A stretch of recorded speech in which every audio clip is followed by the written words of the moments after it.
Look here, sweetheart. I don't know who made the mistake, but this isn't a charity flight. Grab whatever discount bag you brought and move to the back where you belong. Real passengers are boarding. The words sliced through the luxury cabin like a blade through silk. Derek Mitchell stood in the doorway of the private jet, his $8,000 Armani suit perfectly pressed, his gold Patek Philippe watch catching the afternoon light streaming through the oval windows. He looked down at the woman sitting in seat 1A with the kind of disgust usually reserved for stepping in something unpleasant. The woman didn't move. She didn't even look up from her phone. She wore a faded Yale hoodie that had seen better days, jeans with actual wear marks and beaten sneakers that told stories of 1,000 journeys. Her leather backpack sitting on the floor beside her feet looked like it had survived a war. Derek's jaw clenched. He wasn't used to being ignored, especially not by people who looked like her. "Excuse me," he said louder, his voice carrying that particular frequency of entitlement that makes flight attendants want to quit their jobs. "I'm talking to you." The woman finally looked up. Her name was Zara Coleman, though Derek had no idea he was staring at the CEO of Meridian Logistics, a $2.8 billion empire she had built from absolutely nothing. Her dark eyes were calm, unreadable, the kind of steady gaze that had stared down boardrooms full of men who thought they were smarter than her. "I heard you," Zara said, softly. Her voice had the quality of still water, deep, unmoving, dangerous when disturbed. Derek stepped into the cabin, fully bringing with him the scent of expensive cologne and the unmistakable aura of someone who had never been told no. Behind him trailed his wife, Catherine, a woman who looked like she had been beautiful once before. Years of living with Derek had carved shadows under her eyes. She carried a small designer dog carrier and the weight of 1,000 small humiliations. "Then you understand the situation." Derek continued gesturing dismissively at Zara. "This is premium seating. I paid $15,000 for priority placement. I'm not sharing first class with—" He paused, searching for words that wouldn't get him in legal trouble while still making his point crystal clear. With mistakes, he finished. The cabin fell silent except for the low hum of the auxiliary power unit spinning up outside. Rain drummed against the windows of the aircraft sitting on the tarmac at Westchester County Airport. It was 3:47 p.m. on a gray Thursday afternoon, and Derek Mitchell had exactly 9 minutes left as a free man. He didn't know it yet. Zara set her phone down on the leather armrest. Her movement was deliberate, controlled, like a chess player who had been thinking 7 moves ahead while her opponent was still figuring out how the pieces moved. "Sir," she said. And there was something in the way she said it that should have warned Derek. It was the tone of someone who had spent years being underestimated and had learned to use it as a weapon. "I think there's been a misunderstanding." Derek laughed. It was a harsh, ugly sound that echoed off the mahogany interior panels. "Oh, I understand perfectly. You're in my seat. Move." That's when Sophia Morales appeared from the galley. She was the lead flight attendant, 28 years old, with the kind of professional composure that came from dealing with entitled passengers on a daily basis. She had worked private aviation for 6 years, and she could smell trouble the moment it walked up the aircraft stairs. "Is everything all right?" Sophia asked, though the tension in the cabin was thick enough to cut with a knife. Derek turned to her with relief. Finally, someone who would handle this properly. "Yes, thank you. This woman is in my seat. Could you please escort her to coach? I assume there was some kind of booking error." Sophia glanced at her tablet, then at Zara, then back at Derek. Something flickered across her face. Recognition, maybe, or concern. "Sir, what seat were you assigned?" "1." Derek said firmly. "Premium bulkhead. I always book 1A. Sophia looked down at her passenger manifest again. Her finger traced the screen. Derek watched her face change as she read something that clearly surprised her. "I see," Sophia said, carefully. "And ma'am, could I see your boarding documentation?" Zara reached into her hoodie pocket and pulled out a slim leather wallet. She handed Sophia a boarding pass that was printed on heavy cardstock with the aircraft's tail number embossed at the top. Derek glanced at it dismissively. Anyone could fake a boarding pass these days. But Sophia's eyebrows rose as she read it. She looked at the pass, then at Zara, then back at the pass. "Ma'am, this shows you're in seat 1A as well," Sophia said slowly. Derek's face flushed red. "That's impossible. Check your system. I guarantee you there's been an error, and I guarantee you I have priority." "Let me check with the captain," Sophia said diplomatically. "No need," Derek interrupted. "I'll handle this myself." He turned back to Zara, and now his veneer of false politeness was completely gone. "Look, I don't know what game you're playing, but it ends now. I paid for this seat. You didn't. Move to the back where you belong, or I'll have you removed." Zara's expression didn't change. "Mr. Mitchell. Derek Mitchell. And you are comfortable," Zara said simply. "And I'm not moving." The words hit Derek like a slap. In his 45 years on this planet, no one had ever simply refused him like this. Not a waiter, not a clerk, certainly not a woman who looked like she shopped at discount stores. "I don't think you understand who you're dealing with," Derek said, his voice dropping to a dangerous whisper. "I'm a senior vice president at Cromwell Finance. I manage over $3 billion in assets. I fly private every week. You look like you've never seen the inside of an aircraft that wasn't serving peanuts." Behind Derek, Catherine shifted uncomfortably in the entryway. She had seen this before, the escalation, the ugly words that came next.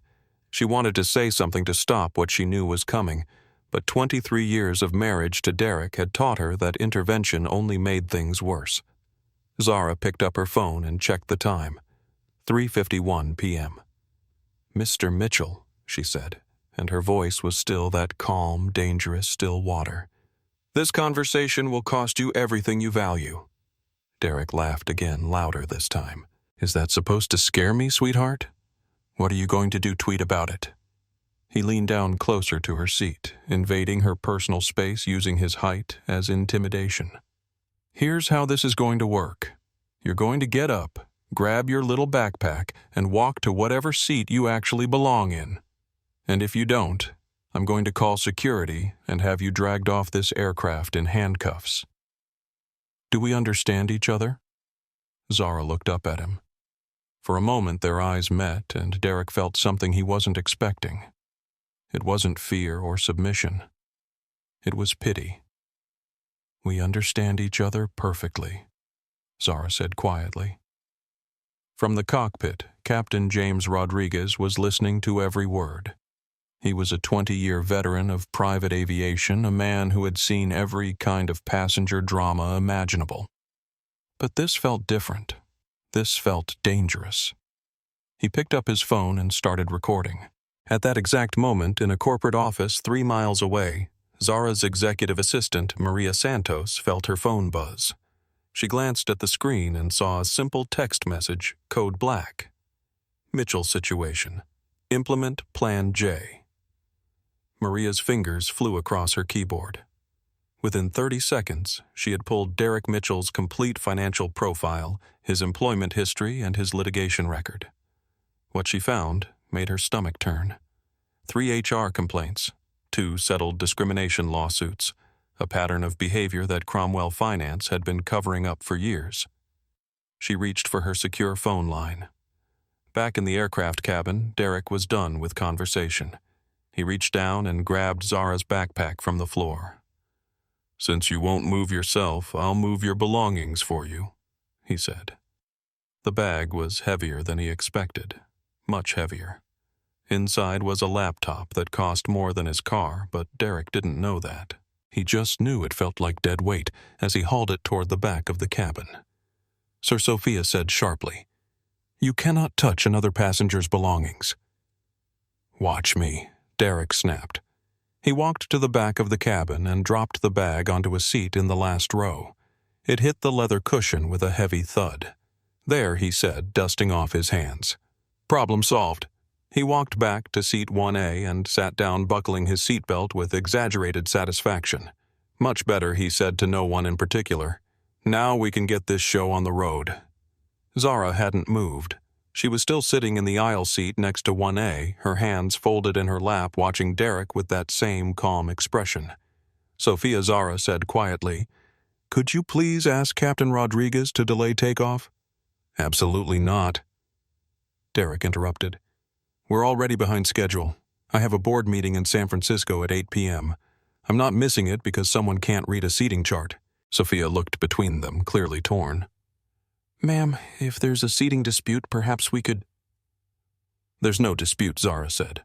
"But I think the captain should be aware that we have a situation that requires his attention." Derek's phone rang. He glanced at the screen and saw his assistant's number. "This better be important, Jenny," he barked into the phone. "I'm on an aircraft." Mr. Mitchell, came the panicked voice on the other end. "I'm getting calls from reporters. Something about an incident on a plane." "Sir, they're asking about discrimination allegations." Derek's blood went cold. He looked around the cabin and noticed for the first time that the passenger in 3A, a middle-aged woman named Linda Parker, was holding her phone up and pointing it directly at him. "Are you recording this?" Derek demanded. Linda didn't lower her phone. "I started recording the moment you called her sweetheart and told her to move to the back. This is going straight to TikTok." Derek's face went white, then red, then white again. "You can't do that. Delete it. Right now." "Actually, I can," Linda said calmly.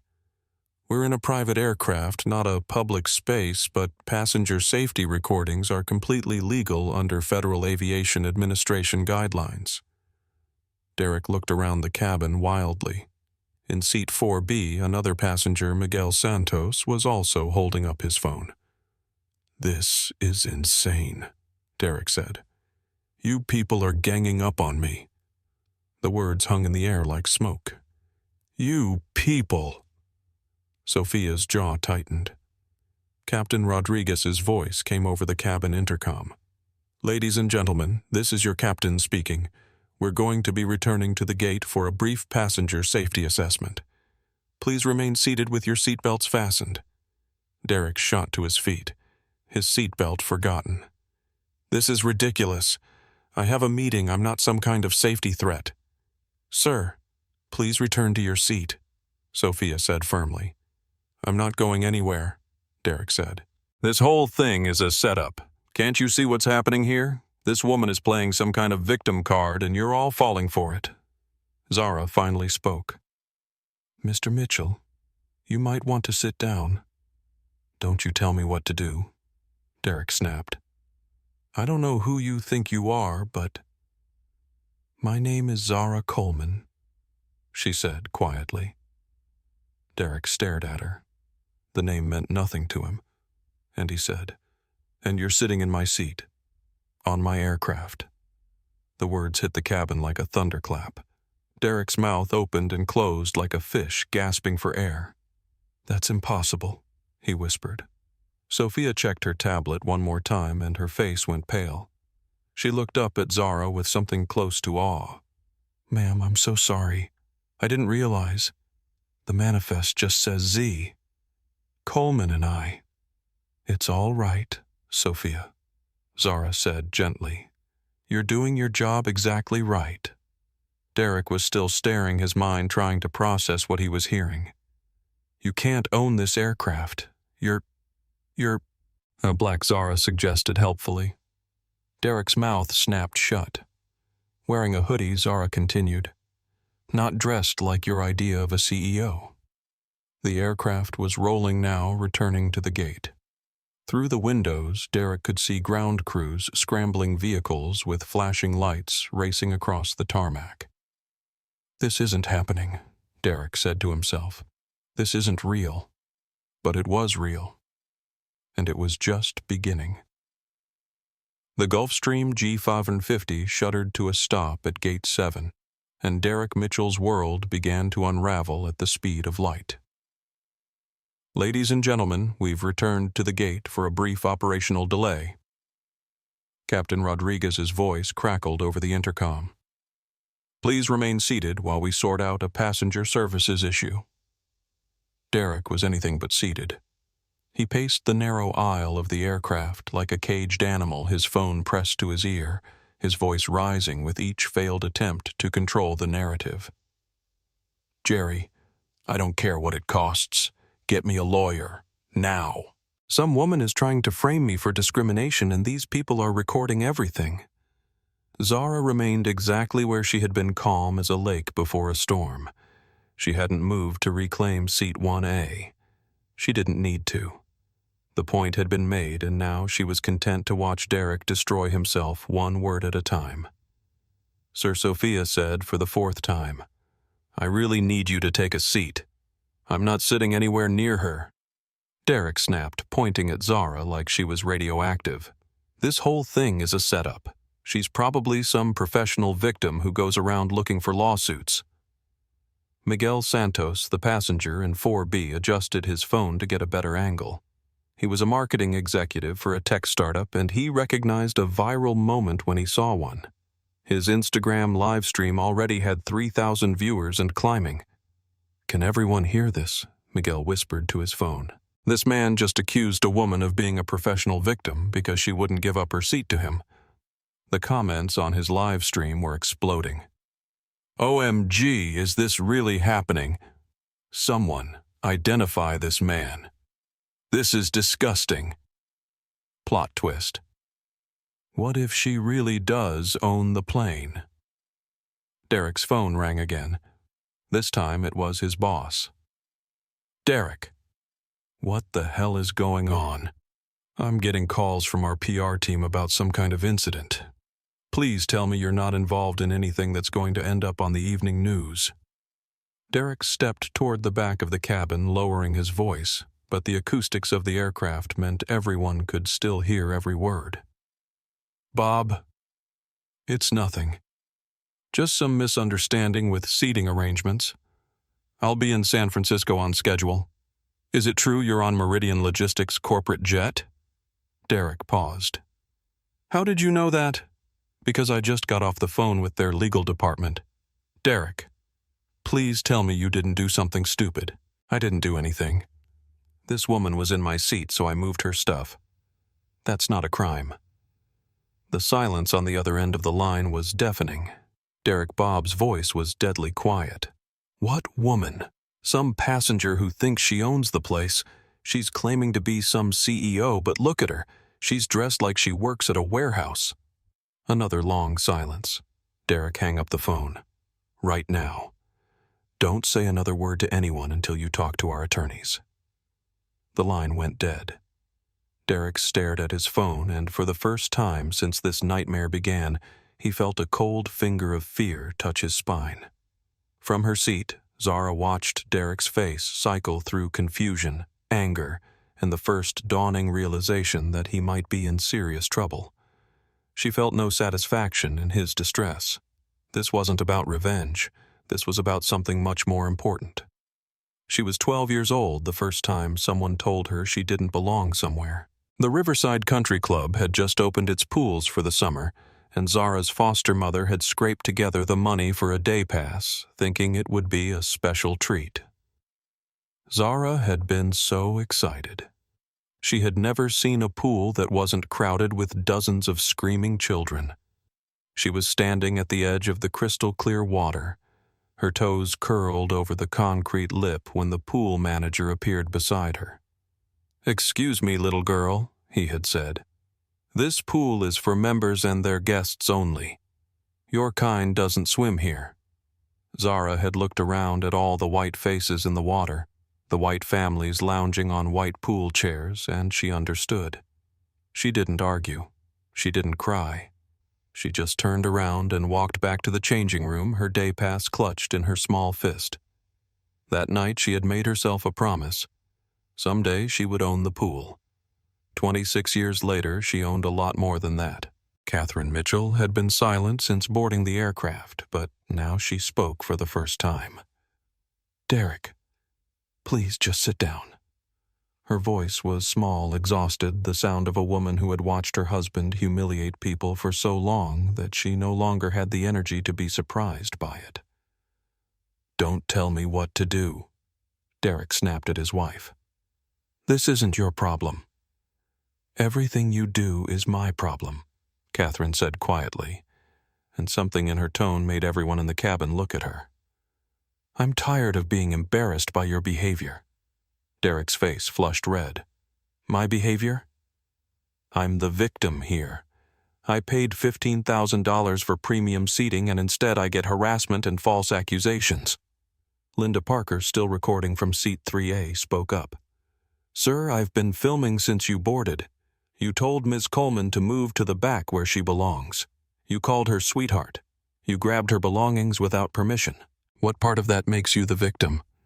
"You don't understand the context," Derek said desperately. "I travel private aviation every week. I know the protocols.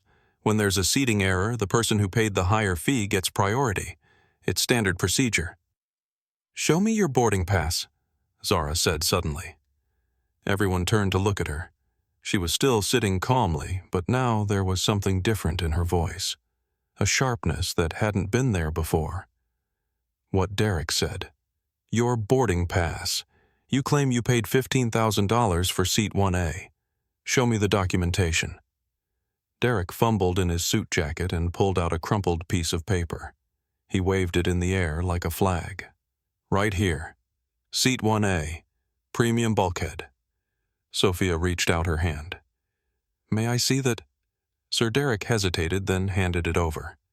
Sophia unfolded the paper and read it carefully. Her expression grew confused. "Sir, this shows seat 1C. "That's impossible," Derek said. "I always book 1A. Sophia held up the boarding pass. In clear black print, it read, "Seat 1C, starboard aisle." The cabin fell silent, except for the rain drumming against the windows and the distant sound of emergency vehicles gathering outside. "I don't understand," Derek said, and for the first time since boarding he sounded genuinely confused rather than angry. "I specifically requested 1A. I always sit in 1A. Miguel Santos, still live streaming, zoomed in on Derek's face. "Ladies and gentlemen, this man just realized he was never supposed to be in that seat in the first place." Derek grabbed his boarding pass back from Sophia and stared at it. The numbers didn't change no matter how hard he looked. "This is wrong," he said. "Someone made an error. I need to call my travel agent." Mr. Mitchell, Zara said softly. "Would you like to know what seat you forcibly took my belongings from?" Derek looked at her with dread. "Seat 1A, the owner's seat.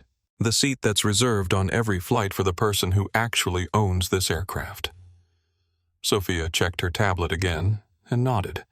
"The manifest shows Ms. Coleman as the primary passenger. All other seats are secondary bookings through the charter service." Derek's legs seemed to give out beneath him. He dropped into the nearest seat, which happened to be 1C, exactly where he should have been sitting all along. "This can't be happening," he whispered. Outside, ground crews were setting up barriers around the aircraft. Through the oval windows, Derek could see news vans beginning to arrive. Someone had tipped off the media, and the story was already spreading beyond social media. Captain Rodriguez emerged from the cockpit. He was a compact man with graying hair and the kind of steady presence that came from 2 decades of keeping expensive aircraft and entitled passengers safely in the air. "Ms. Coleman," he said respectfully, "I've contacted ground control and airport security. There are some people who'd like to speak with you about the incident." "Of course, Captain. Thank you for handling this professionally." Derek shot to his feet again. "What incident? I made a seating mistake. This is all blown completely out of proportion." Captain Rodriguez looked at Derek with the expression of a man who had seen enough in his career to spot trouble from 1,000 miles away. "Sir, I've been listening to the cabin audio for the past 20 minutes. You told another passenger to move to the back where she belongs. You physically removed her belongings from her seat. You called her sweetheart in a clearly derogatory manner, and you've made several statements that could be construed as discriminatory. I didn't mean anything by those words, Derek said desperately. I was just trying to resolve a seating confusion. Sir, in federal aviation law, there's no such thing as accidental discrimination. Intent is irrelevant. Impact is everything. Derek's phone buzzed with a text message from his assistant. Sir Cromwell Finance stock is down 3%. Emergency board meeting called. They want you to return immediately. The walls were closing in. Meanwhile, 3 miles away, Maria Santos was working her phone like a conductor leading an orchestra. As Zara's executive assistant and chief of staff, she had been preparing for this moment for months. Not this specific moment, but something like it. The world was full of Derek Mitchells, and sooner or later one of them was going to cross the wrong line with the wrong person. David, it's Maria. I need you to activate the PR crisis protocol, but in reverse. We're not managing damage control, we're managing justice documentation. David Kim, Meridian Logistics head of public relations, was already pulling up the company's social media accounts. The video from the aircraft is already going viral, David said. LinkedIn, Twitter, Instagram, TikTok. Someone named Miguel Santos is live streaming the whole thing. We're up to 500,000 views and climbing. Good. Have our legal team prepared for a charter contract violation lawsuit. Mr. Mitchell signed an agreement that explicitly prohibits harassment of other passengers. He's in breach. What about the discrimination angle? Document everything, but don't lead with it. Let the evidence speak for itself. The video is clear. His own words are condemning him. While Maria coordinated the corporate response, Derek was spiraling deeper into panic. He had called his lawyer, his boss, his travel agent, and his wife's therapist. No one was telling him what he wanted to hear. Catherine, he said, turning to his wife with desperation. Tell them this is all a misunderstanding. Tell them you saw what really happened. Catherine looked at her husband with eyes that had once sparkled with love and now held nothing but exhaustion. I saw exactly what happened, Derek. I saw you humiliate another human being because you thought you could get away with it. Whose side are you on? Derek hissed. I'm on the side of basic human decency, Catherine said quietly. Something you seem to have forgotten somewhere along the way. The aircraft door opened with a soft, pneumatic hiss, and 2 uniformed airport security officers climbed aboard, followed by a woman in a dark blue suit carrying a federal badge. I'm Agent Maria Vasquez, FBI. The woman said, her voice carrying the authority of someone who had dealt with federal crimes in aviation before. We're here to investigate reports of interference with flight operations. Derek's face went white. FBI. This is just a seating dispute. Agent Vasquez looked around the cabin, taking in the scene. Multiple passengers with phones recording, a visibly shaken man in an expensive suit. A woman sitting calmly in the eye of the storm. Sir, are you Derek Mitchell? Yes, but I want my lawyer present before I answer any questions. Mr. Mitchell, you're not under arrest at this time. However, I do need to inform you that interfering with flight crew operations is a federal crime punishable by up to 20 years in prison. Derek's legs gave out completely, and he collapsed into seat 1C. 20 years, he whispered. That's the maximum sentence, Agent Vasquez said. The actual penalty depends on the severity of the interference and any aggravating factors. She looked at Sophia. Ma'am, as the senior flight attendant, could you walk me through what happened? Sophia straightened her shoulders and spoke clearly.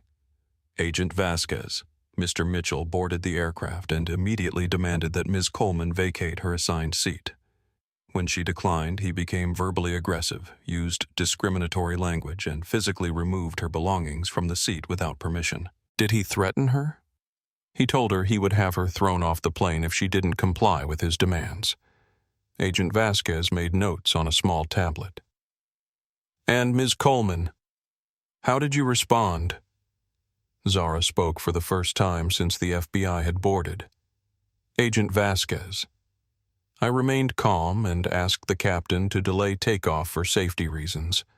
"At what point did Mr. Mitchell learn that you were the aircraft owner when he was already sitting in my seat making phone calls about how he had successfully handled the situation?" Agent Vasquez looked at Derek, who was staring at his hands in his lap like a child who had been caught stealing cookies. "Mr. Mitchell, is this account accurate?" Derek's lawyer had told him not to say anything, but the pressure was too much. "I made a mistake. I thought she was... I didn't know who she was." "What did you think she was?" Derek looked around the cabin desperately, but no one was going to save him from this moment. "I thought she was someone who didn't belong in first class." The words hung in the air like a toxic cloud. Agent Vasquez closed her tablet. "Mr. Mitchell, I'm placing you under arrest for interference with flight crew operations under Federal Statute 49 U.S.C. 46504.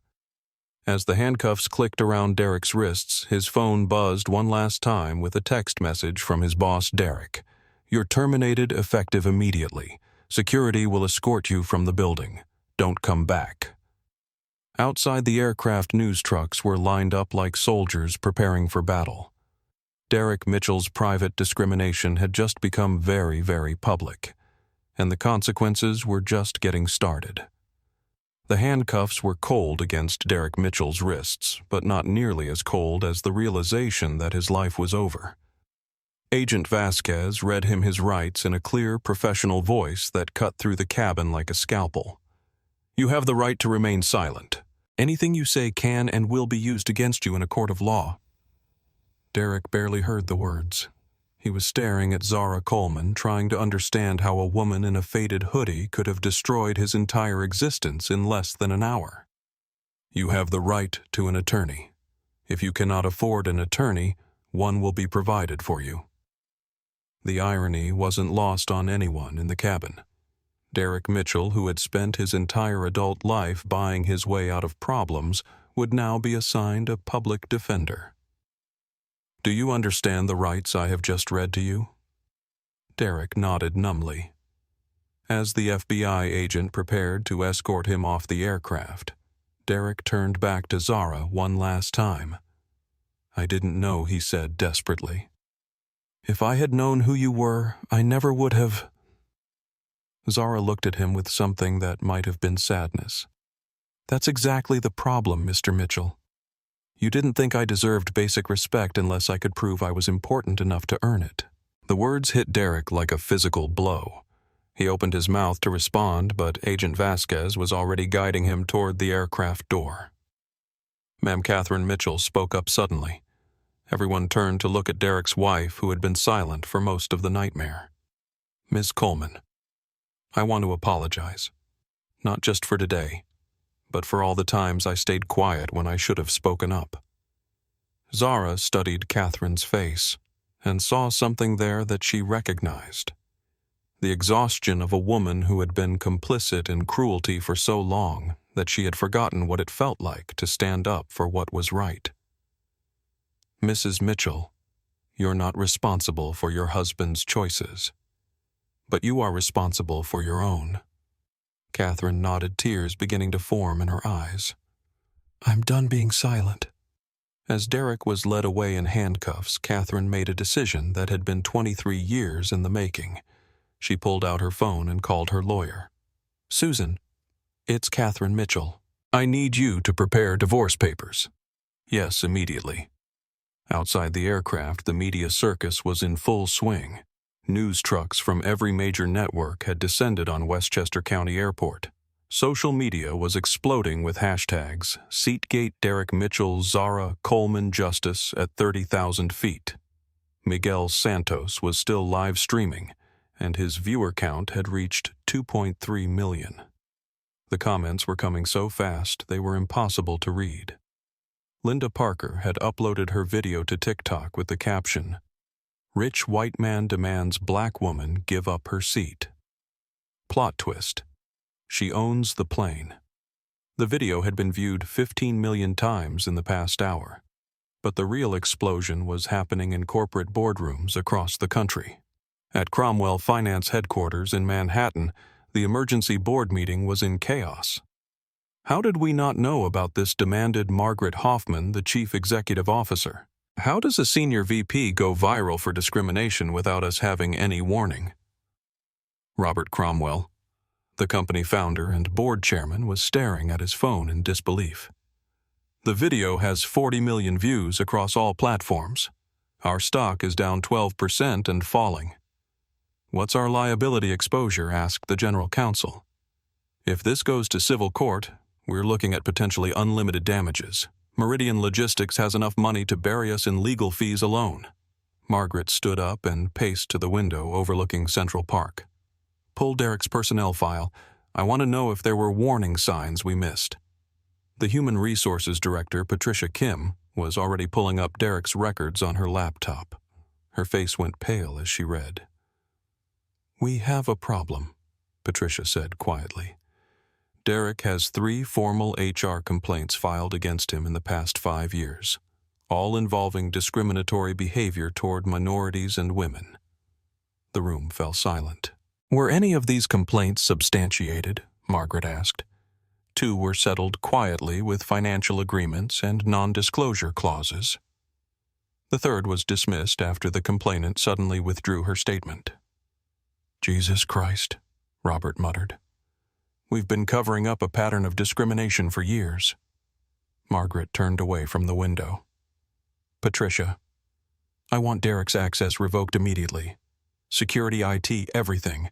He's terminated for cause effective immediately. What about the settlements, if this goes public? They're already public, Margaret said grimly, holding up her phone. Someone leaked Derek's entire employment history to the media. The Washington Post just published an expose on our settlement payments. While Cromwell Finance burned, Zara Coleman was having a very different kind of meeting.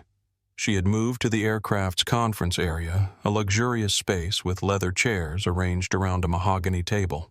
Sophia had brought her a cup of tea, and Captain Rodriguez was providing her with a detailed incident report. Ms. Coleman, I've documented everything Captain Rodriguez said. Audio recordings, video from the cabin security system, witness statements from all passengers. The evidence is comprehensive. Thank you, Captain. Your professionalism throughout this situation has been exemplary. Zara's phone buzzed with a call from Maria Santos. Maria, what's the current situation, ma'am? It's unprecedented. The story has gone international. BBC, CNN, International, Al Jazeera, they're all running with it. Zara Coleman is trending in 14 countries. What's our legal exposure? Actually, we're in an excellent position. Derek Mitchell signed our standard charter agreement, which includes a zero-tolerance harassment clause. He violated the contract the moment he made discriminatory statements toward another passenger. Zara smiled grimly. So we can sue him for breach of contract in addition to everything else. Exactly. Our legal team is preparing a comprehensive lawsuit for contract violation, intentional infliction of emotional distress, and defamation. How much are we seeking? $5 million in damages plus attorney's fees and a public apology. Make it $10 million. And I want the apology published as a full-page advertisement in the Wall Street Journal. Done. Ma'am, there's something else. We've been contacted by the Department of Transportation. They want to discuss implementing new industry-wide policies to prevent discrimination in private aviation. Zara paused, considering the implications. This was bigger than Derek Mitchell. This was about changing an entire industry that had operated on unspoken hierarchies for decades. Schedule a meeting for next week, and Maria start drafting a proposal for the Aviation Equality Initiative. If we're going to change things, we might as well change everything. Meanwhile, Derek Mitchell was experiencing the reality of federal detention for the first time in his privileged life. The holding cell at the FBI field office in White Plains was nothing like the luxury he was accustomed to. Concrete walls, fluorescent lighting, and a metal bench that hurt his back. His expensive suit was wrinkled, his Rolex had been confiscated, and his phone was locked in an evidence bag. He had one phone call and he used it to contact his attorney. Jonathan, thank God. You have to get me out of here. This whole thing is insane. Jonathan Pierce was one of New York's most expensive defense attorneys, a man who specialized in getting wealthy people out of expensive problems. But even he sounded shaken. Derek, I've been following the news coverage. This is a public relations nightmare. Every major media outlet in the country is running your story. Can you get me out on bail? That's not your biggest problem right now. Your biggest problem is that the video evidence is ironclad. You're on camera committing multiple federal crimes. The FBI has you dead to rights. Derek's voice cracked. What am I looking at? Federal interference with flight operations carries a maximum sentence of 20 years. Realistically, for a first offense, you're looking at 2 to 5 years minimum. 5 years? Derek's voice was barely a whisper.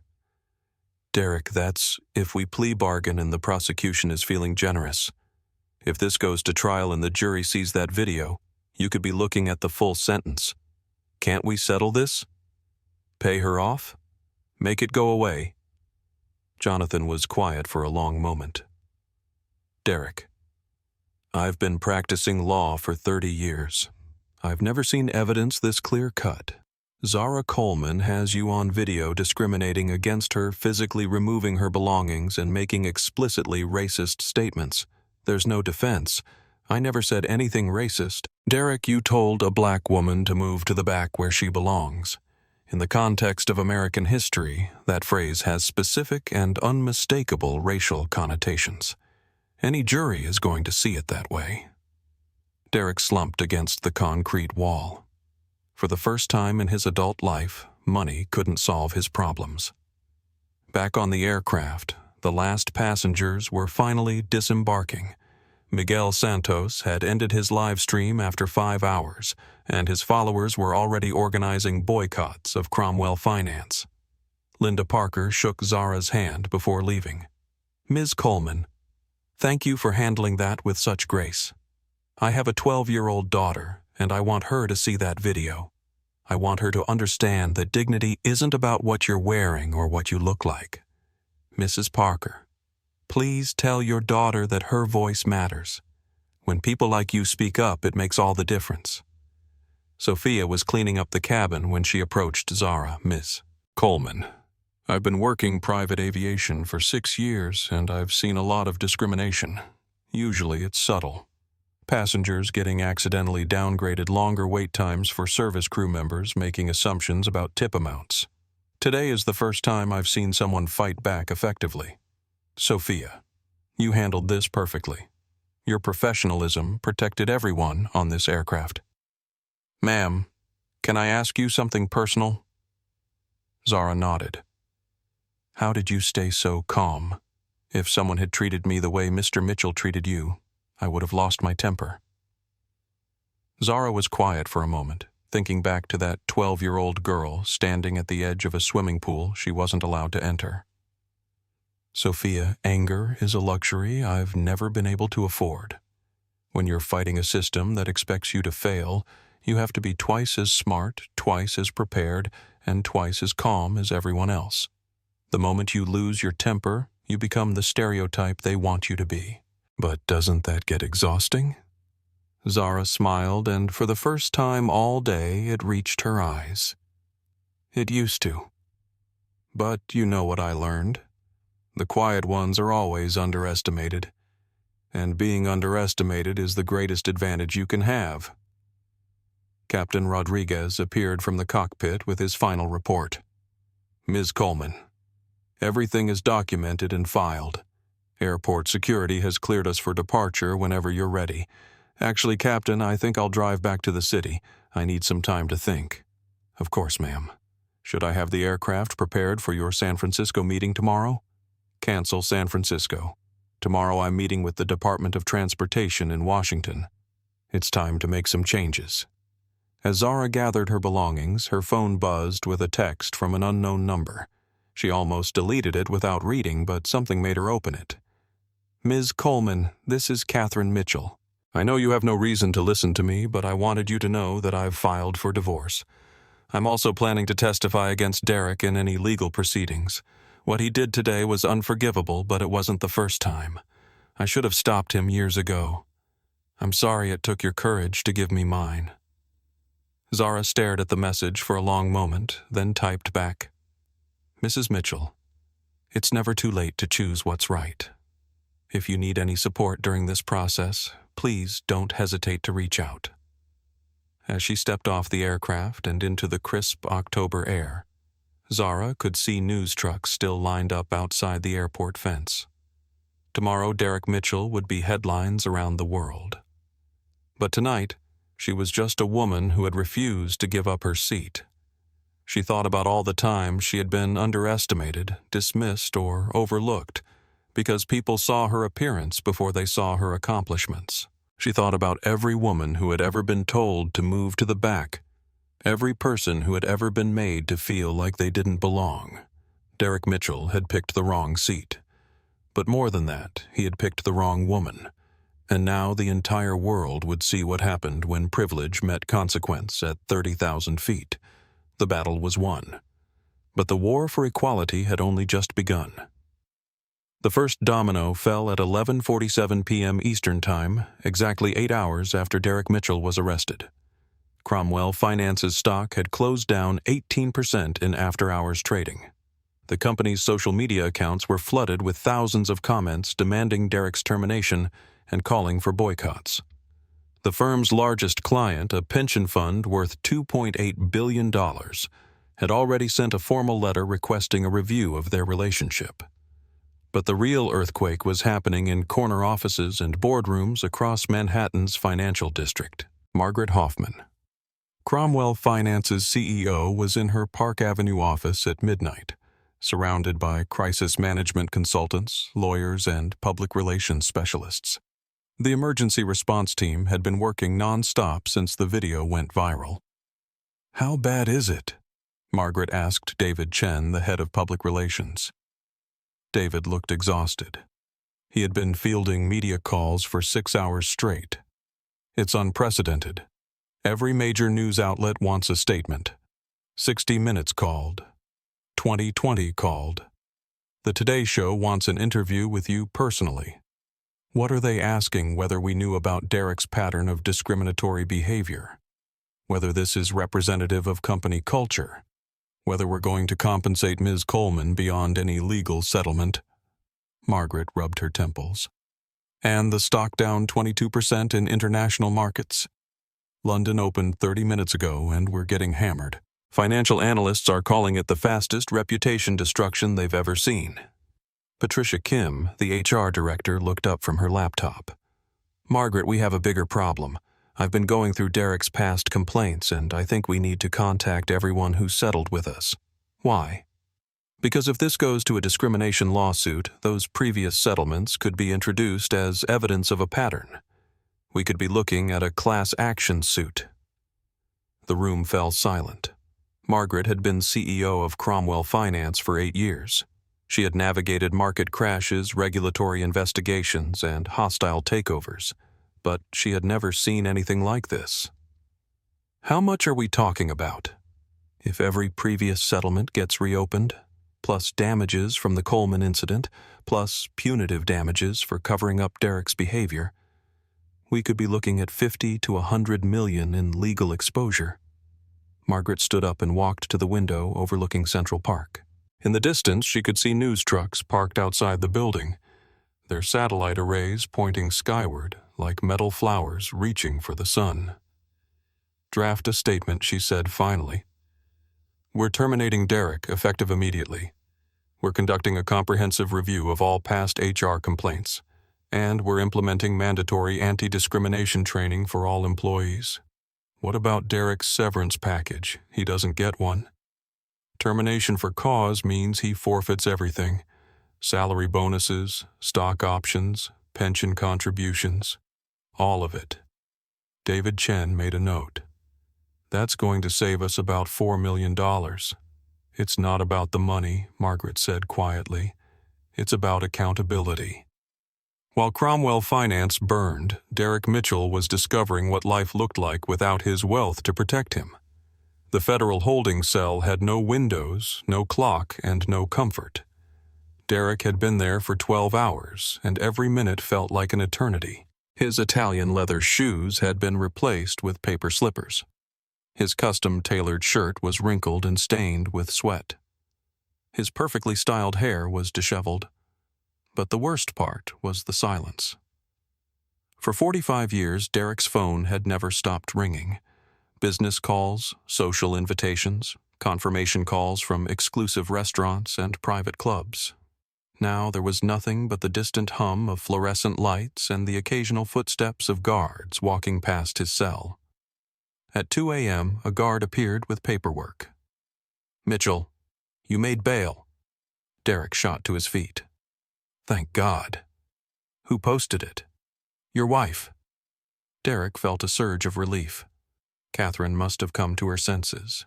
She understood that this was all just a misunderstanding that had gotten out of control. But when he walked into the processing area, Catherine wasn't there. Instead, a man in a cheap suit was waiting with a clipboard. "Mr. Mitchell, I'm Steve Patterson, your court-appointed attorney. Your wife arranged for bail, but she asked me to inform you that she won't be picking you up. She's filed for divorce and obtained a restraining order. You're not allowed within 500 feet of your home or place of business." Derek stared at the man in disbelief. "That's impossible. Catherine would never." Steve handed him an envelope. "These are the court documents. You have 48 hours to arrange for removal of your personal belongings from the matrimonial home. All contact with Mrs. Mitchell must go through attorneys." Derek opened the envelope with trembling hands. The divorce papers were brutally thorough. Catherine was seeking full custody of their assets, citing a pattern of abusive and discriminatory behavior as grounds for fault-based divorce.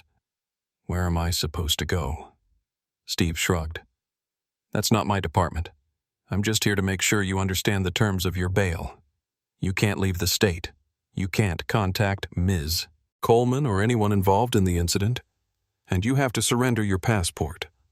Derek handed over his passport, the same passport that had taken him to exclusive resorts and private islands around the world. Now it was just another piece of confiscated property. "Mr. Patterson, what am I looking at legally?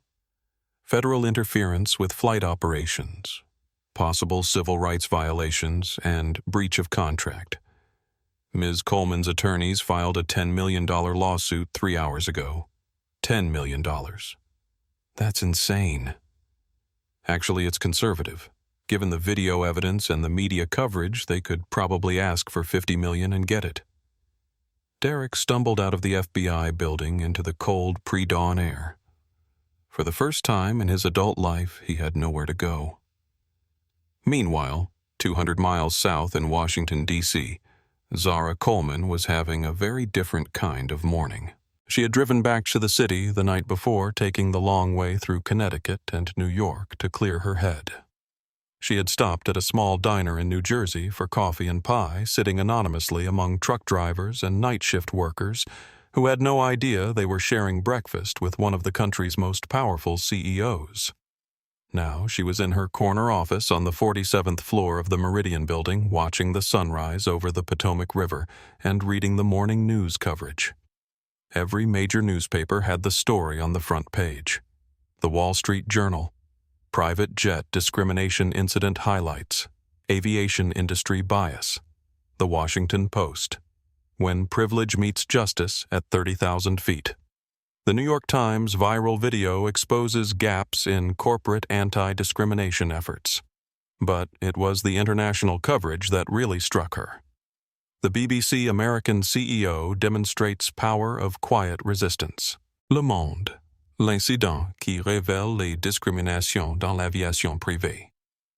The story had resonated far beyond American borders. Maria Santos knocked on her office door. "Ma'am, the Department of Transportation is here for your 9 a.m. meeting. Send them in." Secretary of Transportation Jennifer Walsh entered with a small team of advisors. She was a career public servant who had risen through the ranks of Federal Aviation Administration before being appointed to the cabinet. "Ms. Coleman, Thank you for making time on such short notice. I've been following yesterday's incident, and I think we have an opportunity to make some real changes. Zara gestured to the conference table. Secretary Walsh, I'm listening. We've been looking at discrimination complaints in aviation for years, but they're usually buried in corporate HR departments or settled quietly with NDAs. Yesterday's incident is the first time we've had clear public evidence of the scope of the problem. What are you proposing? A comprehensive federal initiative to address discrimination in all forms of commercial aviation. Mandatory reporting of discrimination incidents, standardized training requirements, and federal oversight of industry practices. Zara leaned back in her chair. That sounds like a good start. What do you need from me?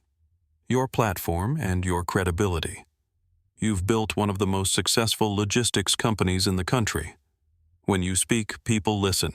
We'd like you to chair a federal task force on aviation equality. Zara was quiet for a moment, considering the implications. Taking on a federal role would mean public scrutiny, media attention, and political pressure. It would also mean she could create real lasting change. Secretary Walsh, I accept. But I have some conditions. Name them. First, the task force has to have real authority to implement changes, not just make recommendations. Second, we include representatives from every level of the aviation industry, from baggage handlers to airline executives. And third, we make all proceedings public. No closed-door meetings, no classified reports. Complete transparency. Secretary Walsh smiled. Ms. Coleman, I think we're going to work very well together. Back in New York, Derek Mitchell's world was continuing to collapse in real time. He had spent the night in a cheap hotel near the airport, the kind of place he would never have imagined staying in his previous life. The room smelled like disinfectant and defeat. The walls were thin enough that he could hear every conversation, every argument, every sob from the neighboring rooms. At 8 a.m., his phone rang. It was his brother Michael calling from Seattle. Derek. What the hell happened? I'm seeing your name everywhere. Mike. It's all a misunderstanding. Some woman tried to frame me for discrimination, and now everyone's overreacting. There was a long pause on the other end of the line. Derek, I watched the video. Everyone's watched the video. You told a woman to go to the back where she belongs. How is that a misunderstanding? Derek felt his last hope slipping away. If his own brother couldn't see his side of the story, who would? She was in my seat. Derek, she owned the plane, and even if she didn't, you can't talk to people like that. We didn't raise you to think you're better than other people because of your bank account. I don't think that. Then why did you assume she didn't belong in first class? Why did you call her sweetheart? Why did you physically remove her belongings? Derek couldn't answer because he didn't have an answer. The truth was too ugly to say out loud. He had made those assumptions because of the color of her skin and the clothes she was wearing. He had spent so many years surrounded by people who looked like him and thought like him that he had forgotten other people were human beings deserving of basic respect. Mike, I need help. Catherine filed for divorce. I'm probably going to prison. I have nowhere to go. Derek, you need to take responsibility for what you did. You need to apologize. Really apologize, not some lawyer-written statement. I can't apologize. My attorney says anything I say can be used against me in court. Then you've learned nothing from this. The line went dead. Derek stared at his phone, realizing that he was truly alone for the first time in his life. His wife had left him. His company had fired him. His brother had disowned him. His friends were avoiding his calls. He was a 45-year-old man with no job, no family, no home, and no future. Outside his hotel window, he could see protesters gathering with signs reading "Justice for Zara" and "End Aviation Discrimination." His face was on wanted posters and protest banners. He had become the symbol of everything wrong with privilege and power in America. And the worst part was, he was beginning to understand that they were right. Meanwhile, Zara Coleman was preparing to announce the launch of the most ambitious civil rights initiative in a generation. The Aviation Equality Alliance would be a $100 million commitment to ending discrimination in air travel. It would fund legal representation for victims, mandate industry-wide training, and create a national database to track incidents and hold companies accountable.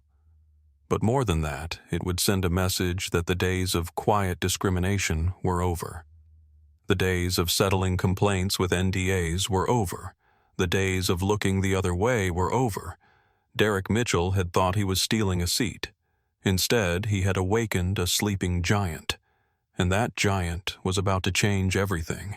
The media storm that engulfed Derek Mitchell's life moved with the speed and fury of a Category 5 hurricane. By dawn on Friday morning, less than 18 hours after his arrest, Derek had become the most hated man in America. His mugshot was meme material. His name was trending on every social platform.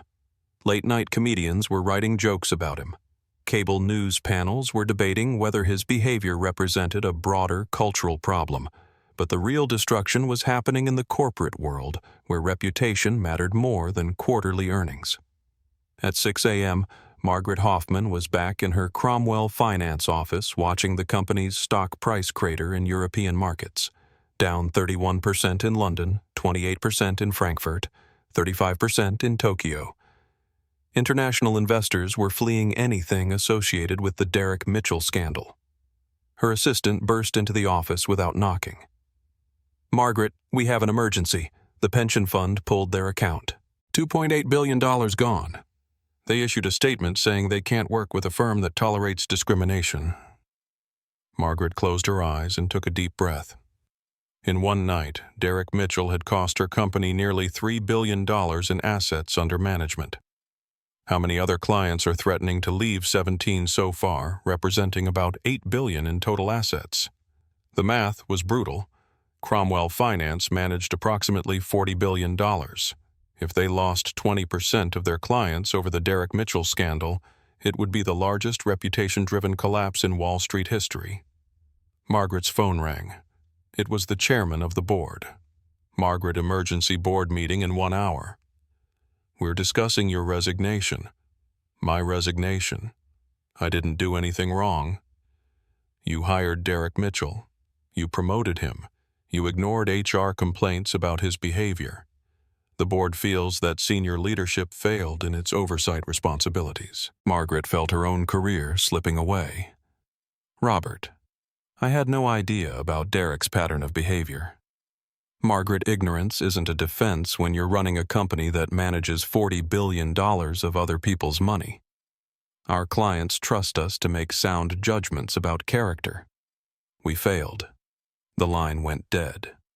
Margaret looked out her window at the protesters gathering below. Signs reading, "Fire Margaret Hoffman" and "Clean House" at Cromwell were already appearing among the crowd. Her career was over, and she knew it. Meanwhile, Derek Mitchell was experiencing his own personal hell. He had been awake for 36 hours straight watching his life disintegrate in real time on his phone screen. His Twitter mentions were an endless stream of death threats and humiliation. His LinkedIn profile had been removed for community guidelines violations. His country club membership had been revoked. His gym membership had been canceled. His favorite restaurants had banned him. But the worst was still coming. At 8 a.m., his court-appointed attorney called with devastating news. "Derek, the FBI has expanded their investigation. They're looking at your entire employment history for evidence of a pattern of discrimination." What does that mean? It means they're contacting every person who filed a complaint against you, every colleague who witnessed discriminatory behavior, every client who might have information about your conduct. Derek's blood went cold. The settlements had non-disclosure agreements. NDAs don't apply to federal criminal investigations. The FBI can compel testimony from anyone they want. Derek thought about the 3 women who had filed complaints against him over the years. The African-American analyst he had repeatedly passed over for promotion. The Hispanic assistant he had made uncomfortable with his comments about people like her. The Asian American client he had suggested wasn't culturally sophisticated enough for certain investment strategies. He had thought those incidents were buried. He had thought money could make problems disappear. He was wrong.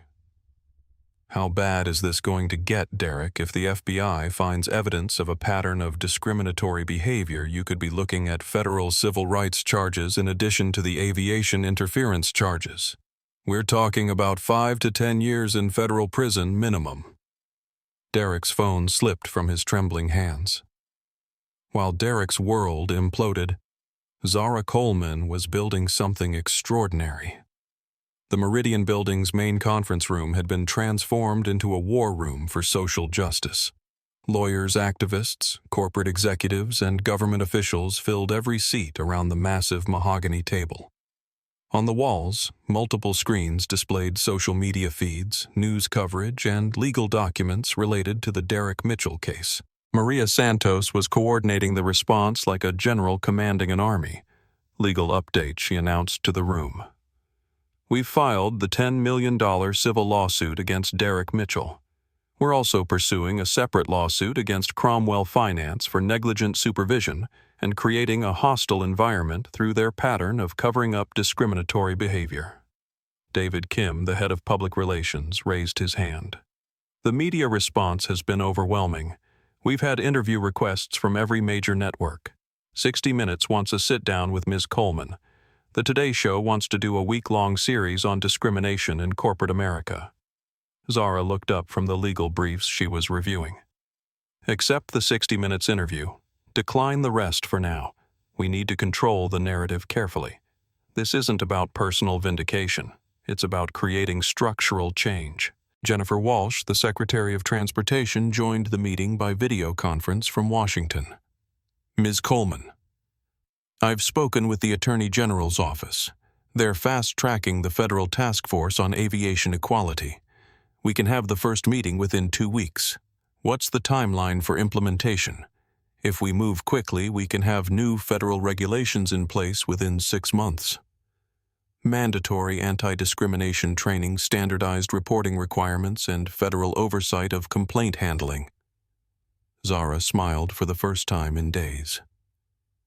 That's faster than I expected. The political will is there.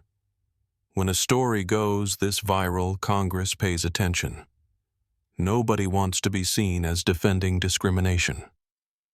Dr. Angela Washington, a civil rights attorney who had joined Zara's team, spoke up from across the table. We're also getting support from unexpected places. The Association of Private Aviation Companies issued a statement endorsing our proposed reforms. The pilots' union released a letter saying they've witnessed discrimination but lacked formal channels to report it. What about resistance? Some predictable pushback from industry lobbyists, but they're being very careful. Nobody wants to be associated with defending Derek Mitchell's behavior. Zara nodded. Good.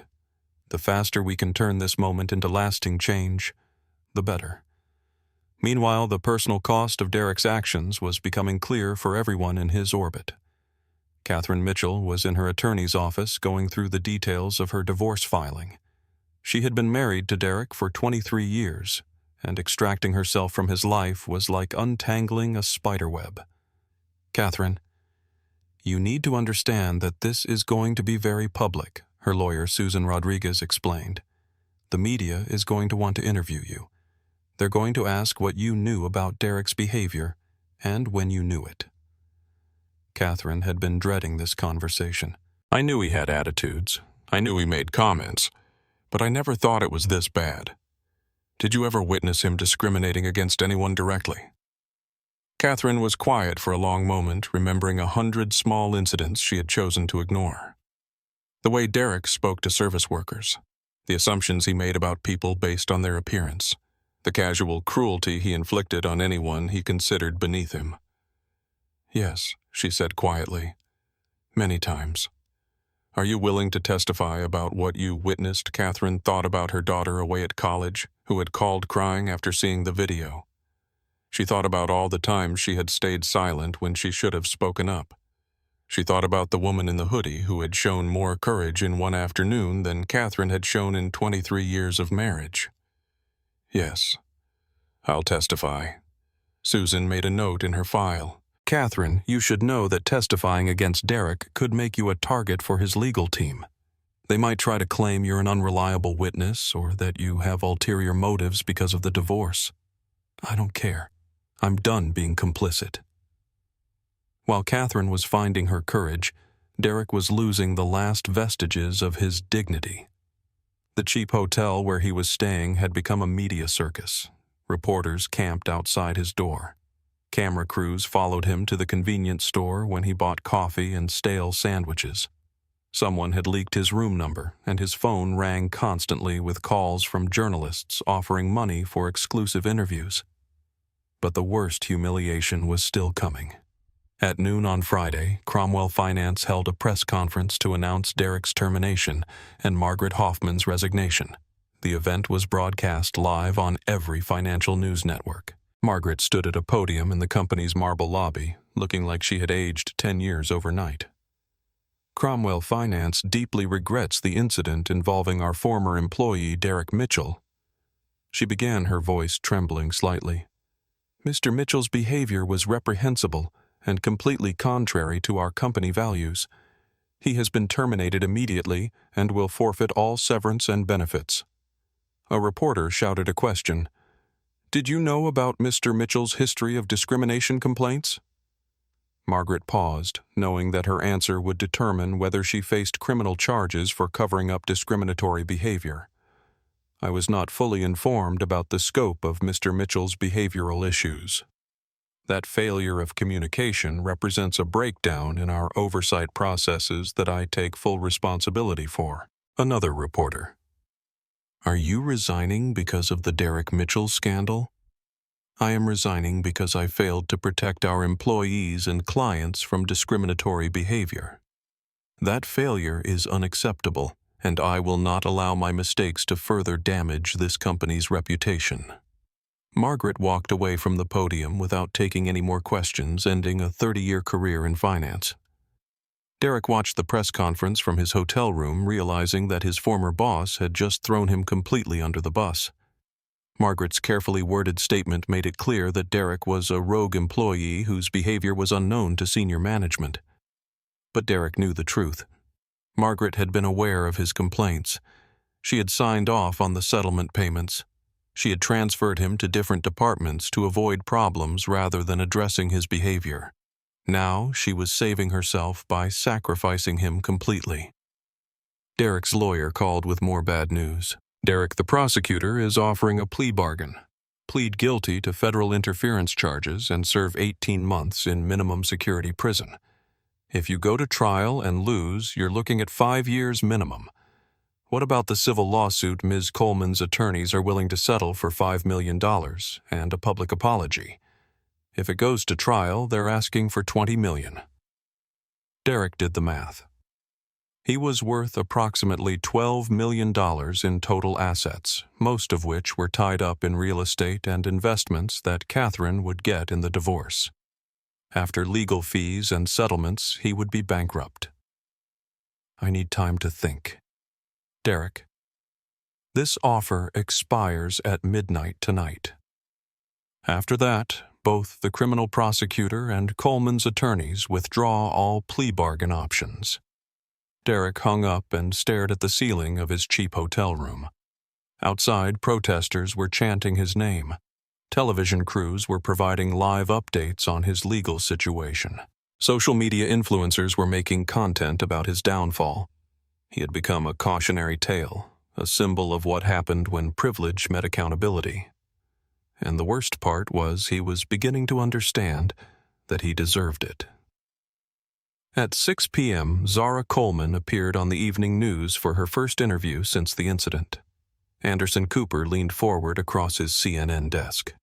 Ms. Coleman, you've been remarkably quiet since Tuesday's incident. What's your message to Derek Mitchell? Zara was composed, dressed in a simple black suit, her voice steady and clear. Anderson, this was never about Derek Mitchell personally. This was about a pattern of behavior that's been tolerated for too long. When powerful people face no consequences for discrimination, it creates a culture where that behavior is normalized. Are you satisfied with his arrest and the civil lawsuit? I'm satisfied that the legal process is working, but individual accountability is only the first step. We need structural changes that prevent these incidents from happening in the first place. What kind of changes? The Aviation Equality Alliance is launching a $100 million initiative to end discrimination in air travel. Federal oversight, mandatory training, victim advocacy, and public reporting of all discrimination incidents. Cooper nodded. Some critics say you're using this incident to advance a political agenda. Zara smiled, and there was steel in her expression. Anderson equality isn't a political agenda. It's a human right. If ensuring that all passengers are treated with dignity is controversial, then we have a much bigger problem than Derek Mitchell. The interview aired to 12 million viewers and was shared across social media platforms for days afterward. It became the definitive statement on the incident, cementing Zara's position as a leader in the fight for civil rights. At 11:59 p.m., 1 minute before the plea bargain deadline, Derek Mitchell's attorney called the prosecutor. My client accepts the deal.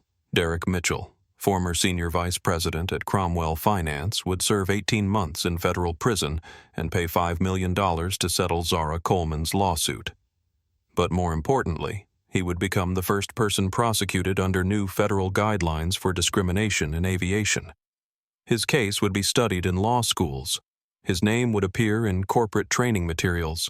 His mugshot would hang in human resources offices as a warning about the consequences of unchecked prejudice. Derek Mitchell had thought he was defending his right to first-class seating. Instead, he had become the poster child for why equality couldn't wait any longer. 18 months later, Derek Mitchell walked out of the Federal Correctional Institution in Otisville, New York, carrying a small duffel bag and wearing clothes that no longer fit properly. His expensive watch was gone sold to pay legal fees. His custom suits had been donated to charity. His perfectly styled hair had grown out gray and unkempt. The man who emerged from federal prison bore little resemblance to the arrogant executive who had boarded a private jet on that October afternoon. Prison had stripped away everything that Derek had used to define himself: his wealth, his status, his connections, his sense of superiority. What remained was something much smaller, and perhaps for the first time in his adult life, actually human. A single reporter waited outside the prison gates. Not the media circus Derek had expected, but one persistent journalist from a local newspaper who specialized in covering the aftermath of viral scandals. Mr. Mitchell, what have you learned from this experience? Derek paused, squinting in the afternoon sunlight. For 18 months, he had thought about how he would answer this question. I learned that I was a terrible person, he said quietly. I spent 45 years thinking I was better than other people, and I was wrong.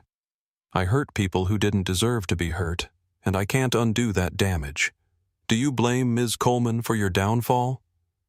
Derek shook his head. Ms. Coleman didn't destroy my life. I did. She just held up a mirror and forced me to see who I really was. The reporter scribbled notes. What are your plans now? Derek looked around at the world he would have to navigate without money, without connections, without the privileges that had insulated him from consequences for so long. I'm going to try to earn back the right to call myself a decent human being. It's going to take a long time. He walked away from the prison toward a bus station, leaving behind the last remnants of his former life. Meanwhile, 200 miles south in Washington, D.C., Zara Coleman was signing legislation that would transform the aviation industry forever. The Aviation Equality Act had passed Congress with overwhelming bipartisan support, one of the few issues that Democrats and Republicans could agree on in an increasingly polarized political environment. The bill mandated federal oversight of discrimination complaints, required anti-bias training for all aviation personnel, and established a national database to track incidents across the industry. This legislation ensures that no passenger will ever again face the kind of treatment that Derek Mitchell thought was acceptable, Zara said as she handed the signing pen to President Martinez. But more than that, it sends a message that discrimination has no place in American transportation. Secretary of Transportation Jennifer Walsh stood beside her, beaming with pride. The federal task force that Ms. Coleman chaired produced the most comprehensive civil rights reforms in aviation history. We've already seen a 60% reduction in discrimination complaints industry-wide. The signing ceremony was held in the Rose Garden, attended by civil rights leaders, aviation industry executives, and members of Congress. But the most important guests were the ordinary passengers who had faced discrimination and previously had no recourse. Maria Santos, now serving as Deputy Secretary of Transportation, read statistics that told the story of transformation. Since the Derek Mitchell incident, we've documented over 3,000 cases where bystanders intervened to stop discriminatory behavior. Flight attendants report that passengers are more likely to speak up when they witness unfair treatment. The culture of silence that protected discrimination for decades has been broken. But the changes went far beyond aviation. Corporate America had undergone a seismic shift in how it handled discrimination complaints. The Derek Mitchell protocols had become standard practice in human resources departments across the country. Immediate investigation of bias complaints, mandatory reporting to federal agencies, and zero-tolerance policies for retaliatory behavior. Business schools now taught case studies analyzing how Cromwell Finance's cover-up of discriminatory behavior had led to the company's collapse. The firm had been forced to sell its assets to pay legal settlements and was eventually acquired by a competitor for a fraction of its former value. Catherine Mitchell had become an unlikely advocate for corporate accountability. After testifying against Derek in his criminal trial, she had used her divorce settlement to establish the Catherine Mitchell Foundation for Workplace Equality. The organization provided legal support for discrimination victims and lobbied for stronger corporate governance standards.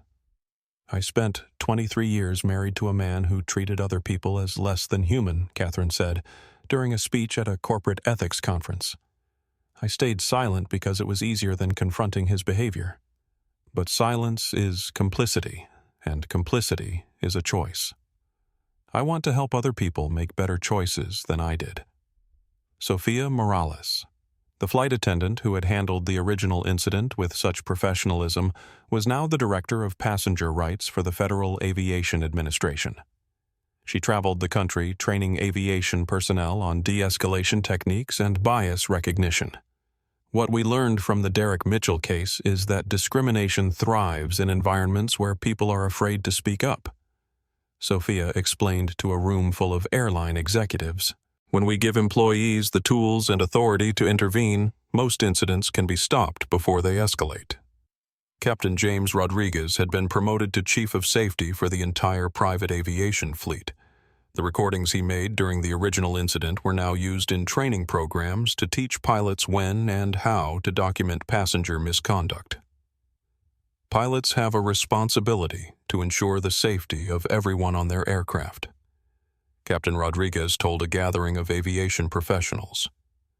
That includes protecting passengers from harassment and discrimination. But perhaps the most profound transformation was happening in the lives of ordinary people who had been inspired by Zara Coleman's example. Dr. Angela Washington, the civil rights attorney who had worked on Zara's legal team, was now the executive director of the National Aviation Equality Coalition. She had documented thousands of cases where passengers stood up to discriminatory behavior, citing the Derek Mitchell incident as their inspiration. "People saw what happened when someone refused to be victimized," Dr. Washington explained. "They realized that they didn't have to accept unfair treatment, and they didn't have to stay silent when they witnessed injustice." The Derek Mitchell incident had become a watershed moment, marking the end of an era when discrimination could be quietly tolerated and the beginning of a new standard for corporate accountability. Linda Parker, the passenger who had filmed the original confrontation, had become a sought-after speaker on the power of bystander intervention. Her TikTok video, which had been viewed over 200 million times, was now shown in diversity training programs around the world. "I almost didn't hit record," Linda admitted during interviews. "I thought it might be invasive or inappropriate. But I'm grateful I documented what happened because it provided evidence that couldn't be denied or minimized." Miguel Santos, whose Instagram live stream had reached millions of viewers, had started a non-profit organization called Witness for Justice that trained people to safely document discrimination incidents. Technology gives us the power to hold people accountable in ways that weren't possible before, Miguel explained.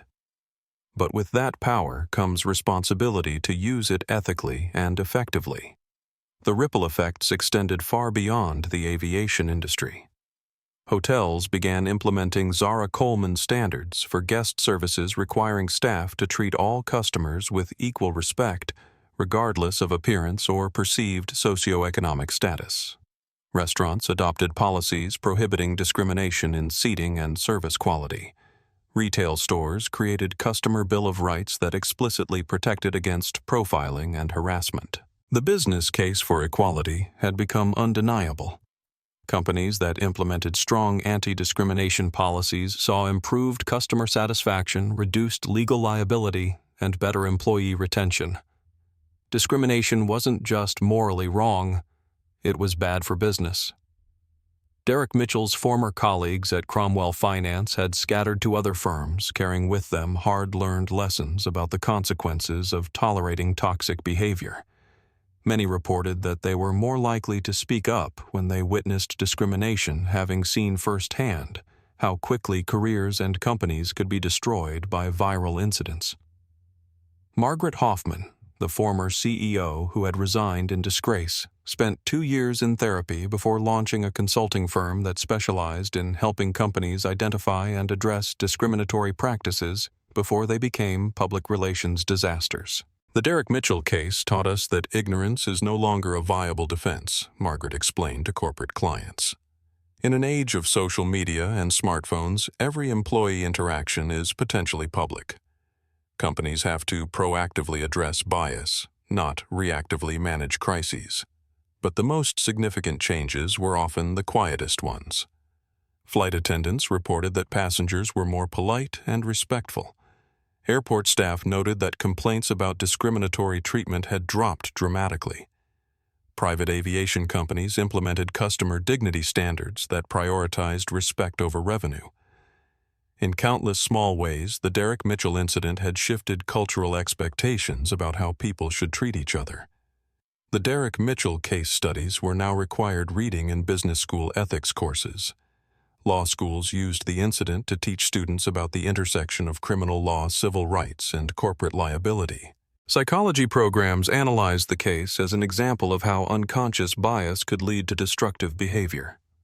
Derek's name had become synonymous with the dangers of unchecked privilege and the importance of personal accountability. But perhaps the most powerful transformation was the one that had taken place in Derek Mitchell himself. During his 18 months in federal prison, Derek had been required to participate in bias awareness counseling and anger management programs. For the first time in his life, he was forced to confront the impact of his actions on other people.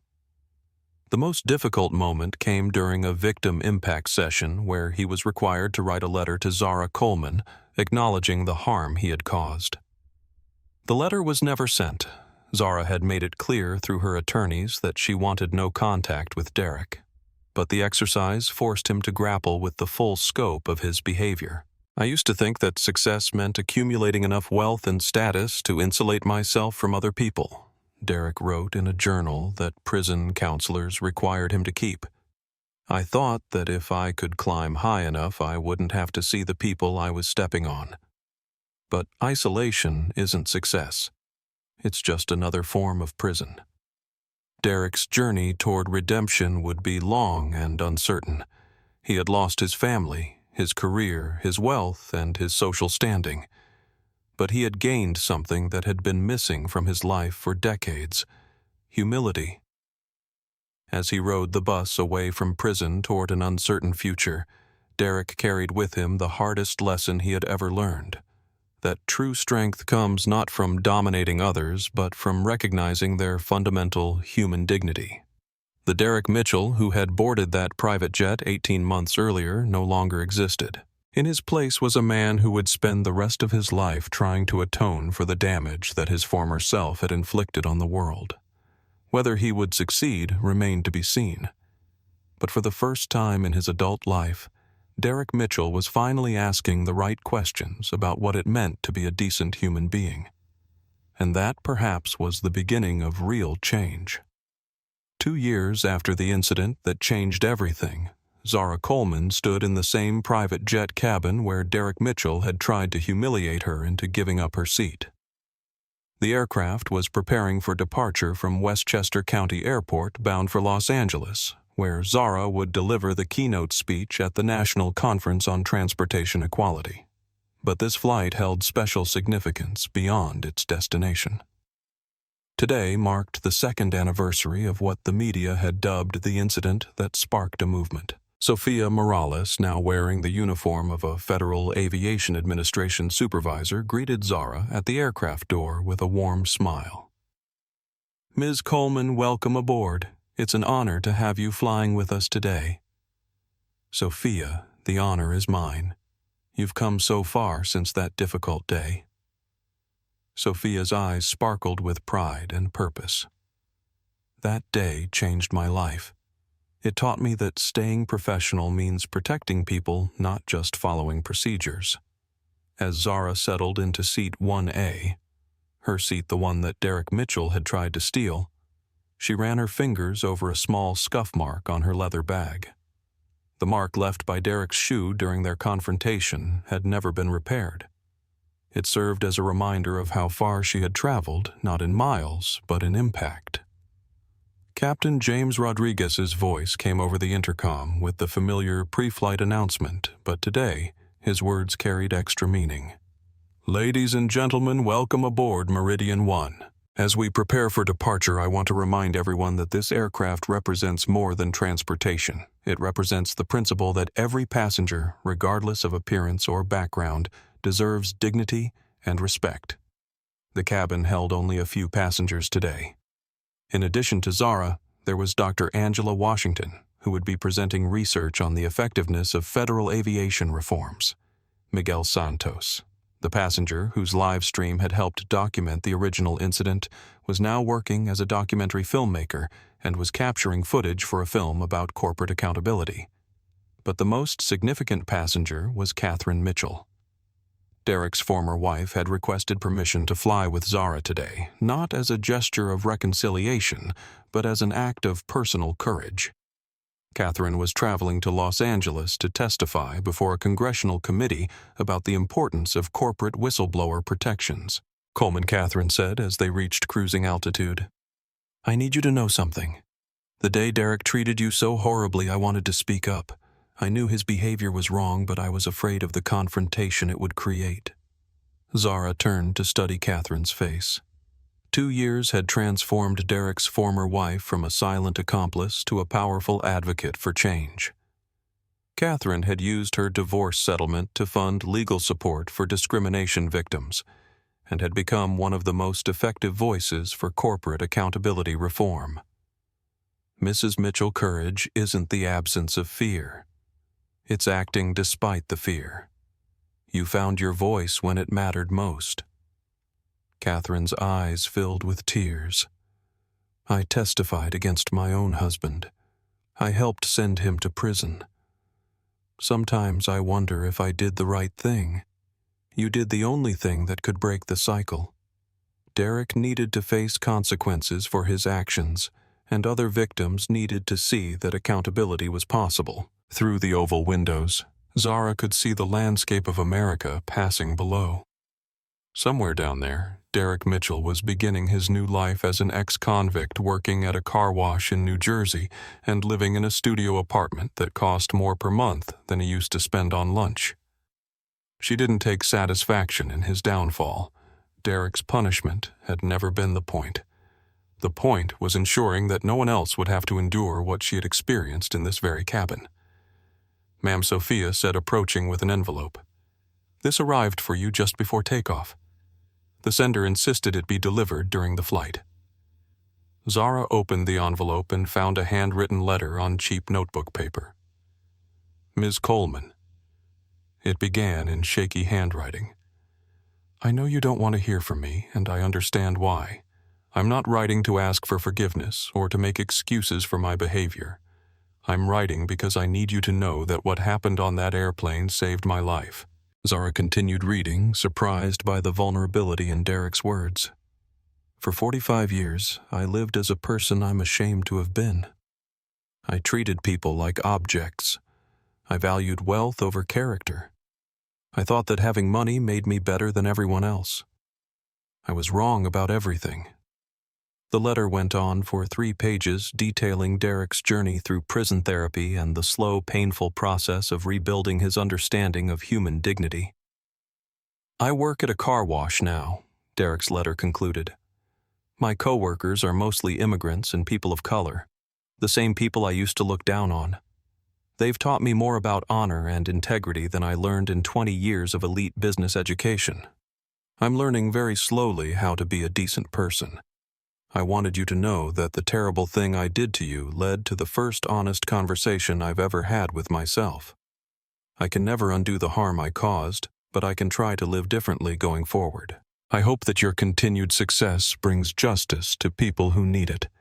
You changed my life by refusing to accept my cruelty. Thank you." Zara folded the letter and looked out the window again. She felt no anger toward Derek Mitchell, no satisfaction in his suffering.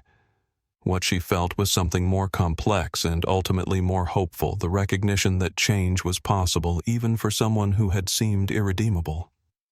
Dr. Angela Washington leaned over from across the aisle. "Zara, I've been reviewing the latest data on aviation discrimination complaints. We're seeing a 73% reduction in reported incidents since the federal reforms were implemented. That's remarkable progress. More than that, it's cultural transformation. Flight attendants tell us that passengers are intervening when they witness unfair treatment. The bystander effect that allowed discrimination to flourish has been replaced by a culture of accountability." Miguel Santos looked up from his camera. "Ms. Coleman, can I ask you something for the documentary? Do you ever think about what would have happened if Derek Mitchell had just apologized that day?" Zara considered the question carefully. "Miguel, I think Derek was incapable of a genuine apology at that point in his life. He would have offered some hollow words to avoid consequences, but he wouldn't have changed. Sometimes people need to face the full weight of their actions before they can grow. Do you think he's genuinely changed now? I think he's trying to change, which is more than he was doing 2 years ago. Whether he succeeds depends on choices he makes every day going forward." Captain Rodriguez's voice returned to the intercom. "Ladies and gentlemen, we're beginning our descent into Los Angeles. Current weather is clear skies and unlimited visibility. Clear skies and unlimited visibility." Zara smiled at the metaphor. The Derek Mitchell incident had cleared away the fog that had allowed discrimination to hide in shadows. Now everyone could see clearly what needed to be fixed. As the aircraft touched down in Los Angeles, Zara thought about the speech she would give that evening. She had been invited to address 10,000 transportation industry professionals about the progress that had been made and the work that still needed to be done. But her message wouldn't be about Derek Mitchell, or even about discrimination specifically. It would be about the power that every person possessed to demand dignity, both for themselves and for others. The Derek Mitchell incident had become a turning point, not because one man was punished for his behavior, but because millions of people decided they would no longer tolerate injustice in silence. Flight attendants who had previously ignored discriminatory behavior now intervened immediately. Passengers who had once looked away when others were mistreated now spoke up. Corporate executives who had once hidden behind legal settlements now implemented proactive policies to prevent discrimination. The change wasn't complete. Bias still existed, discrimination still occurred. But the culture of silence that had protected such behavior was broken forever. As Zara walked through Los Angeles International Airport toward her waiting car, she passed dozens of travelers of every race, ethnicity, and background. They moved through the terminal with confidence, knowing that federal law now protected their right to be treated with dignity. A young black girl, no more than 12 years old, walked past wearing a t-shirt that read, "Know Your Worth."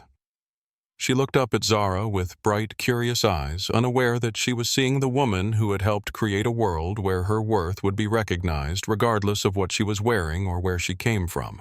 That evening, Zara stood before 10,000 aviation professionals and delivered a speech that would be remembered as a defining moment in the civil rights movement. 2 years ago, a man named Derek Mitchell made a choice she began. He chose to see a black woman in casual clothes and decide she didn't belong in first class. He chose to use his perceived power to try to humiliate someone he considered beneath him. He chose cruelty over kindness, prejudice over compassion. The audience was completely silent. But that same day, other people made different choices. Sofia Morales chose professionalism over comfort. Captain Rodriguez chose documentation over denial. Linda Parker chose to record rather than look away. Miguel Santos chose to broadcast injustice rather than ignore it. Catherine Mitchell chose truth over loyalty. Zara paused, letting the words sink in. Derek Mitchell thought he was fighting for a seat. He didn't realize he was fighting against the future. He didn't understand that his behavior would spark a movement that would transform not just aviation, but corporate culture across America. She looked out at the faces in the audience. Faces of every color and background united in their commitment to creating a more just industry. The most expensive thing Derek Mitchell ever bought wasn't his first-class ticket. It was the lesson that dignity cannot be purchased, power without accountability is worthless, and silence in the face of injustice is complicity. The standing ovation lasted for 7 minutes. Later that night, Zara sat alone in her hotel room, looking out at the lights of Los Angeles spread below like stars fallen to earth. Her phone buzzed with a text message from an unknown number. "Ms. Coleman, this is Maria Santos from Derek's old company. I wanted you to know that we just implemented the strongest anti-discrimination policies in our industry's history. We named them the Coleman Standards. Thank you for showing us what real leadership looks like." Similar messages had been arriving for months from companies around the world. The Derek Mitchell incident had become a case study in business schools, a training module in corporate sensitivity programs, and a benchmark for federal policy reform. But more than that, it had become proof that change was possible when ordinary people refused to accept extraordinary injustice. Zara thought about Derek Mitchell somewhere in New Jersey, trying to rebuild his life with humility instead of arrogance. She hoped he would succeed not for his sake, but for the sake of everyone whose life he would touch going forward. She thought about the 12-year-old girl in the airport terminal growing up in a world where her dignity was protected by law and supported by culture. She thought about Sofia Morales, Catherine Mitchell, Dr. Angela Washington, and all the other people who had found their voices in the aftermath of that difficult day. And she thought about Seat 1A, the owner's seat on her private jet, which would always represent something more than luxury travel. It would represent the principle that everyone deserves respect regardless of what they're wearing or where they come from. Derek Mitchell had tried to take her seat. Instead, he had given her a platform to change the world.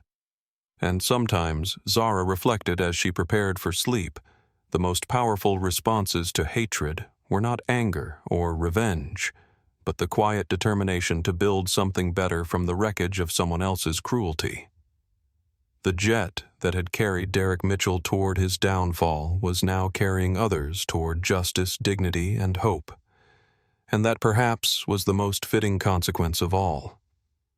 If you've witnessed discrimination on a flight, in a boardroom, or anywhere your dignity was questioned, your story matters. Share it below. Because when we speak up together, we build a world where respect isn't a privilege, it's a right. Hit that like button if this story moved you. Subscribe for more stories of justice and inspiration. And remember, you never know when your moment to stand up for what's right will arrive. When it comes, be ready. Don't forget to share this video with someone who needs to hear this message today. Together, we can create a world where everyone gets the respect they deserve, regardless of what they look like or where they come from. Until next time, stay strong, stay just, and never underestimate the power of standing your ground with dignity and grace.